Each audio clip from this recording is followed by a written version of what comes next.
नमस्कार मित्रांनो. फ्रायडेला म्हणजे 29 मेला आपण दिवसभरात फक्त 3च ट्रेड घेतलेले होते.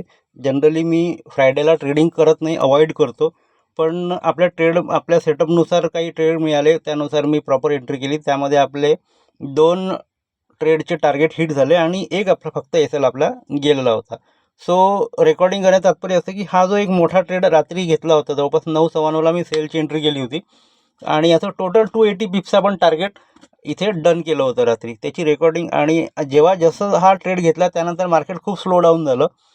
सो अशा मार्केटमध्ये इतकी मोठी टार्गेट होल्ड करून ठेवणं थोडंसं त्रासदायक असतं, ठीक आहे. पण जर तुमचं एंट्री आणि एक्झिट परफेक्ट असेल आणि स्वतःच्या ॲनालिसिसवर आपल्याला जर भरोसा असेल तर मोठे टार्गेट्ससुद्धा आपण लाँग टर्म होल्ड करून ठेवू शकतो. सो याला मी ओव्हरनाईट होल्ड केलं होतं ह्या ट्रेडला आणि जवळपास रात्री 2-2:30च्या दरम्यान माझं 280 पिप्सचं टार्गेट इथे डन झालं होतं. ओके. आणि लॉजिक एकदम सिम्पल होतं ट्रेडचं. वरती रेजिस्टन्स झोन होता, रेजिस्टन्स झोनवरनं लिक्विडिटी घेऊन मार्केट सेल साईडला आलेलं होतं.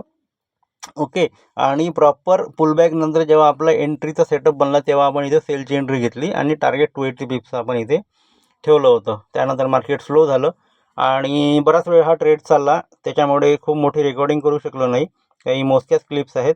सो म्हणून याला आपण काय केलं, रात्री होल्ड करून ठेवलं ओव्हरनाईट आणि टार्गेट हिट होण्याची वाट बघितली. तो बघू शकतो तुम्ही कशा प्रकारे. तर मेन सांगायचं तात्पर्य असं की जेव्हा आपली ॲनालिसिस परफेक्ट असतं आणि आपलं चार्ट ट्रेडिंग परफेक्ट असतं त्यावेळेस मोठे टार्गेटसुद्धा आपण इझिली होल्ड करून ठेवू शकतो कॉन्फिडेंटली, ओके, न घाबरता. सो बघू शकता तुम्ही याच्याप्रमाणे. आणि जसं आपण ट्रेड ज्या ठिकाणी आपलं टार्गेट होतं त्यानंतर तुम्ही बघू शकता मार्केट किती खाली गेलं होतं. ओके. सो अशा प्रकारे हे ॲनालिसिस आहे. बघू शकता तुम्ही मार्केट किती सेलमध्ये आल्यानंतर. Okay. So thank you very much. भेटूया आपण नेक्स्ट व्हिडिओमध्ये.